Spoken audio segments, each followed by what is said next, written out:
नमस्कार मैत्रिणींनो, आज आपण नारळाच्या वड्या ही रेसिपी बघणार आहोत। आता या ठिकाणी मी एक नारळ घेतलेला आहे आणि आता हे नारळाचे आपण बारीक बारीक असे स्लाइस करून घ्यायचे आहे। आता बटाटे किसायच्या स्लाइसरनी केले तरी चालतात। तर आता बघा अशा प्रकारे आपण हे त्याचे स्लाइस करून घेतलेले आहे। आता हे मिक्सरच्या भांड्यामध्ये टाकून आपण हे बारीक करून घेणार आहोत। अगदी बारीक असं याचा किस करून घेणार आहोत आपण। तर बघा आता हे आपलं खोबरं बारीक झालेलं आहे ना। आता या ठिकाणी हे 1.5 वाटी खोबरं आहे। आता हे खोबरं भरताना वाटीमध्ये दाबून भरायचं आहे एकदम। आणि आता हे 1.5 वाटी खोबरं आहे, त्याला मी अर्ध्या वाटीला थोडी वर साखर घेतलेली आहे। पाऊण वाटी साखर आपण घेतलेली आहे। आता या पाऊण वाटी साखरेमध्ये अर्धे वाटी पाणी टाकायचं आहे आणि आता ही आपल्याला याचा पाक बनवून घ्यायचा आहे। आता हा एकतारी पाक बनवायचा नाही, फक्त तो पाक चिकट झाला पाहिजे असं।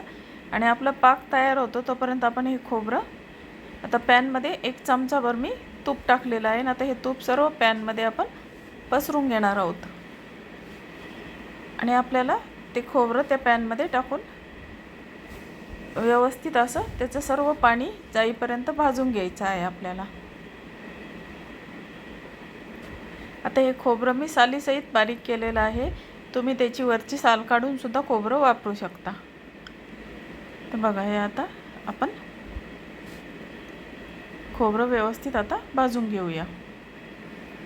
तर आता आपले खोबरं भाजत आलेलं आहे।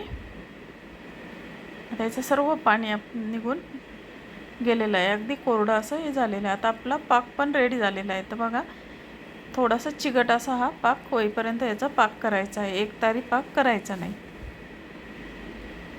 आणि आता हा पाक आपण त्या खोबऱ्यामध्ये टाकून घेतलेला आहे आणि आता हे व्यवस्थित सर्व पुन्हा एकदा मिक्स करून घेऊया। आता हा पाक व्यवस्थित मिक्स करून घेणार आहोत आपण। तर बघा अशा पद्धतीने आता हे पाक आपलं मिक्स करून घेत आहोत आपण। आणि आता यामध्ये आपण अर्धा चमचा वेलची पावडर टाकलेली आहे आणि हे मिश्रण घट्ट होईपर्यंत आता आपल्याला हे पसरून घ्यायचं आहे। पूर्ण एकजीव करून घेतलेला आहे पाक आणि आता हे मी पोळपाटावर टाकून घेतलेलं आहे। पोळपाटावर टाकून आपण आता हे व्यवस्थित लाटण्याच्या साहाय्याने लाटून घेऊया आणि त्याचे पिझ्झा कटरने मी ते आता वड्या कट करून घेत आहे। थोडंसं थंड झाल्यानंतर याच्या वड्या आपण कट करून घेऊया। तर आता ह्या आपल्या वड्या बिलकुल थंड झालेल्या आहेत आणि आता त्या मी सर्विंग प्लेटमध्ये सर्व केलेल्या आहेत।